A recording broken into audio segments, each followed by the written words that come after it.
Steve Pearson. So I'd like to talk to you about multicoloured measurement trains, and in the next 20 minutes I'm going to cover a few different areas. I'll give you some thoughts about differences, relevant differences between attended and unattended measurement systems to think about, how we validate a UGMS train, my view on how we should be implementing this technology to make it useful to you as a maintenance community. Experience so far, application and benefits derived so far in this journey, some of the challenges which are emerging as we kind of develop our learning in this area, and what's next, both in terms of the programme and the wider context of where UGMS might fit in across a bigger system. So, and a bonus here, so if there are any rail enthusiasts in the room, you don't need to declare yourself, but you can get all the numbers of these vehicles. I'll be impressed. So every slide has got an image of a vehicle from a fleet of UK trains.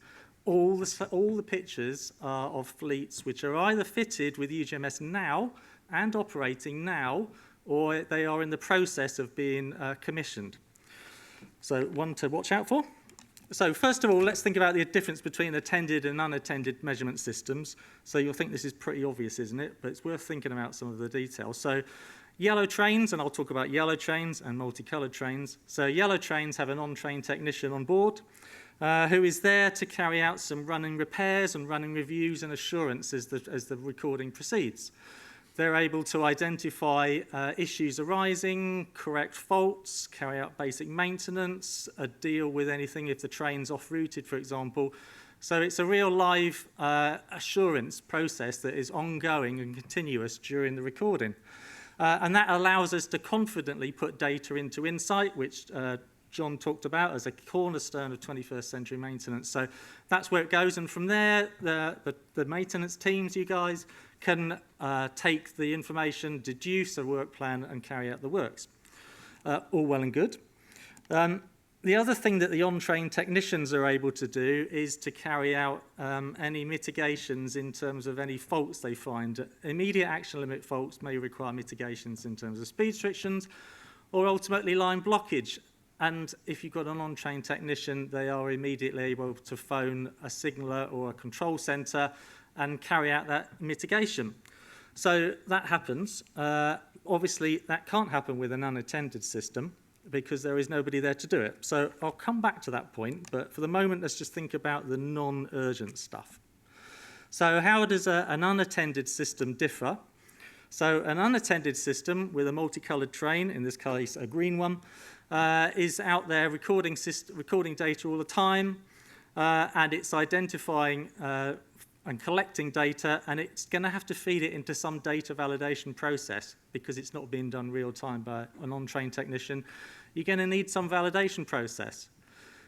Like any system, if you put data in, put bad data in, you're going to get bad decisions and information out. So we need to make very sure that the data that goes into Insight is of a sufficiently high quality that we are able to take safety decisions based on it.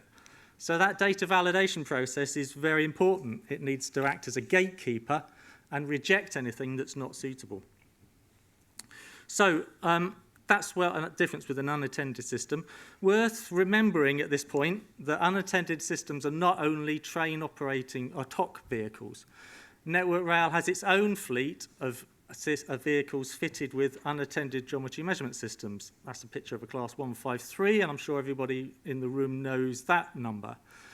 So the 153s are fitted with an unattended geometry measurement system. We need to get to a position where that data can be similarly treated, validated, gatekeepered, and ultimately find its way into Insight. So that's the UGMS system. So how do we validate a UGMS system so we're happy with the level of the data quality? So the general way that we're going to do it for the TOC vehicles is with a virtual test track. We're going to pick a section of line, and it can be anywhere as long as you have a yellow train and the multicoloured train you're testing running over it. We're going to look for a bit of track which has certain characteristics, a bit of good track, a bit of not so good track. Reverse curves are good, some high cant, not necessarily exceptional, but something which is going to test your system.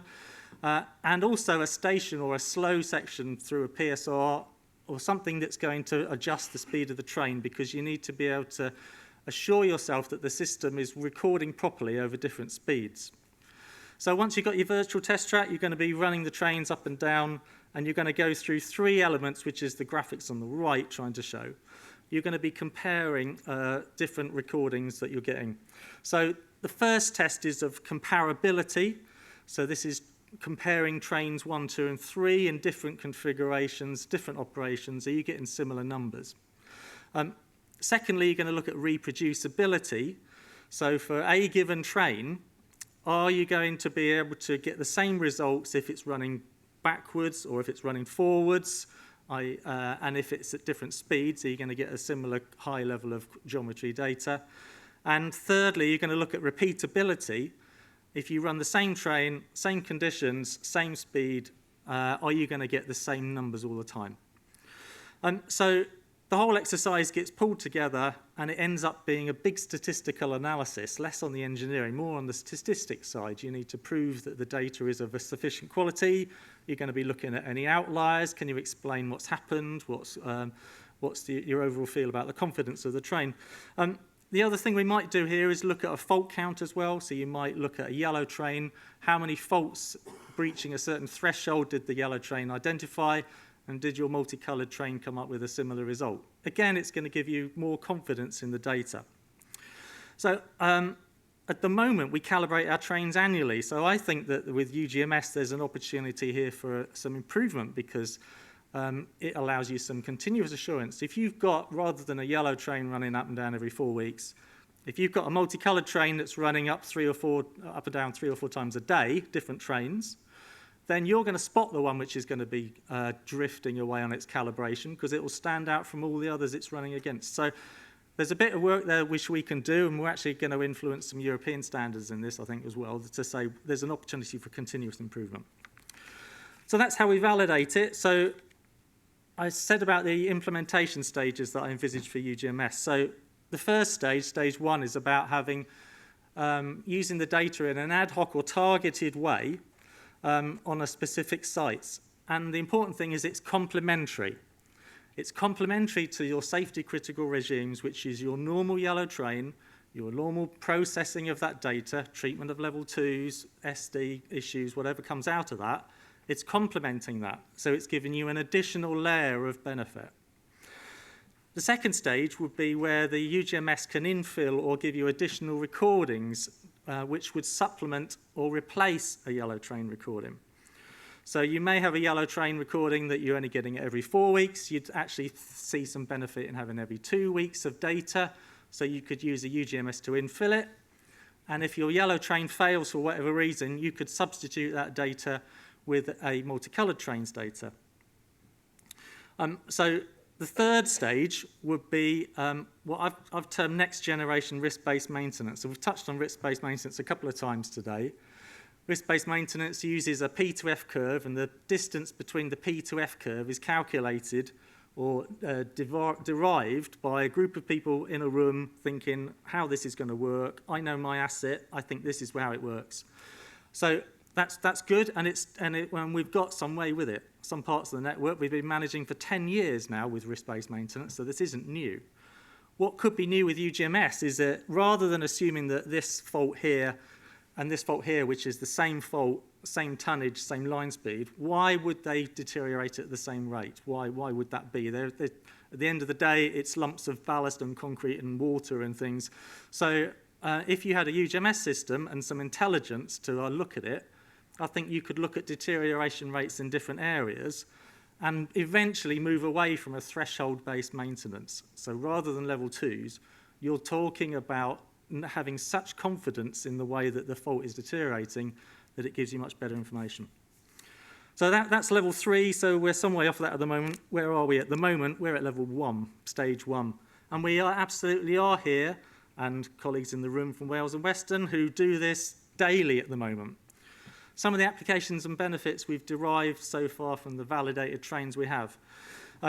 First of all, I'm going to give a shout out to Dan, who's in the room, Dan Vines. So he's done helped me a lot on the validation of cyclic top repairs and coming up with a variation, an instruction, which is now available to everyone who's got when you when you get a validated UGMS train, which allows you to use UGMS data to prove that a cyclic top repair has been effective after your consolidation period.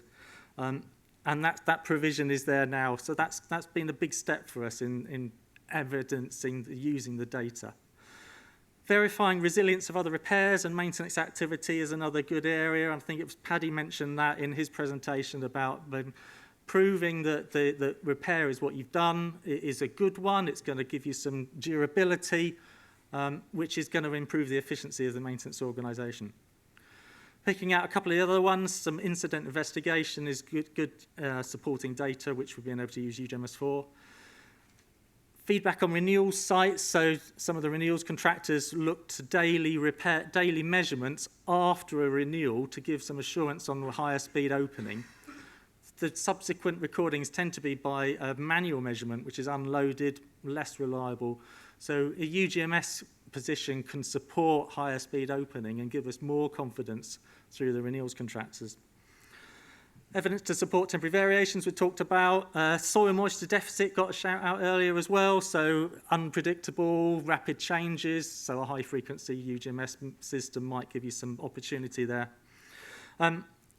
And finally, other system-wide benefits. So issues with embankments failing or culverts, and I've even had conversations in the last week about some culvert stability issues in Severn Tunnel, for example, which UGMS could help give us some more mitigation that nothing bad is happening. So there's some benefits happening already out of the systems that we've got operational. So what are some of the learnings we've had and what emerging challenges do we have? So picking up a couple of things. One of the things is data dropout.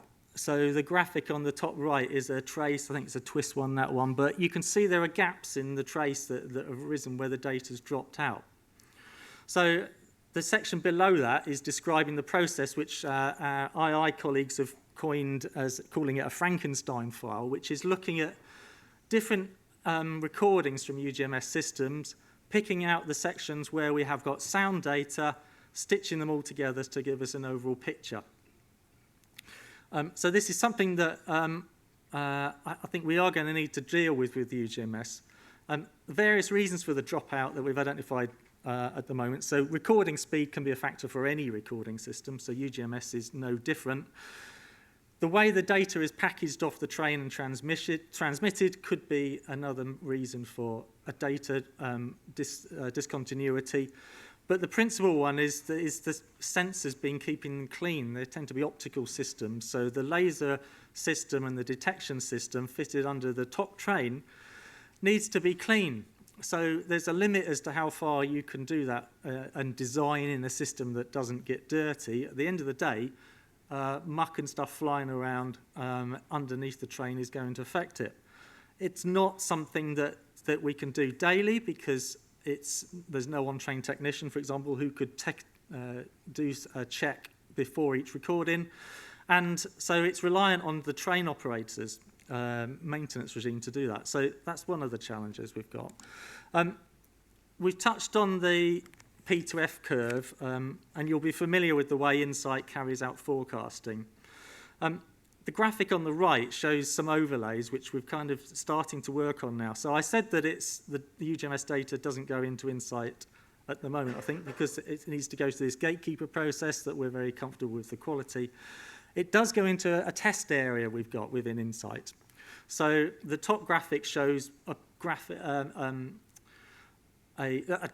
a typical Insight screen, which you'd probably be familiar with, but at the right-hand side, there's a little bit of blue line as well. So that's UGMS data we've overlaid within a normal traditional yellow train pattern, and it's expanded on the one below. It's given some good information. There's some absolute issues there. Why was the UGMS giving a slightly different number to the yellow train, but it's consistent data? Maybe it was the yellow train that was wrong, not necessarily the UGMS train. So we're learning on that. The other thing we're learning on is cyclic top prediction, which I think came up earlier. So you'll all be aware of the way that you have cyclic top, which can suddenly drop from being not a concern to suddenly an immediate action that needs a speed restriction, which is clearly not a good position to be in. And by using the UGMS data, we're building up more of a system picture of the way the site is working rather than looking at individual peaks. And we think that will give us some better sensitivities and better predictions. As part of this work, we need to look at what sort of frequency of geometry recording we need. So I mentioned that high frequencies would get, and on the Western Main Line at the moment now, where we have, I think it's 5 trains validated, I can easily have 3 or 4 recordings a day on each line. So that's a lot of data. It's not in a position where we could share it at the moment. We need to make sure it's of a good quality. So there's a challenge as to how much data do you need. We need to get enough to produce the good information on the forecasting, but not too much, because data does cost money to process and store. So we need to find an optimum number. And at the moment, we're looking at 4 to 6 readings a month might be optimum, but we'll see how that goes. So where are we going next? So we're continuing now with planned fitments to the Class 800s on the Eastern, Transpennine, Wales and Western. And we need to refine some of the maintenance regimes I talked about, make sure the governance is in place, develop the business case, and also build in some of the complementary data that's available, such as acceleration data. And I need to prove that the core application works as far as the deterioration rates. On the safety side, I talked about the 48 hours or so, or the period of time when there's immediate action. So we're going to do a bit of safety case work to make sure that with the guilty knowledge which we might hold, we can comfortably deal with that, and that the system safety is improved.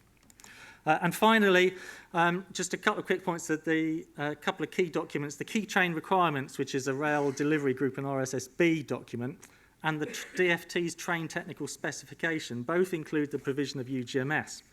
And in the case of Eastern Region, for example, the fleet on Eastern Region has got UGMS signed up now for 20 years, so that's 2046. So there is a sound data flow here.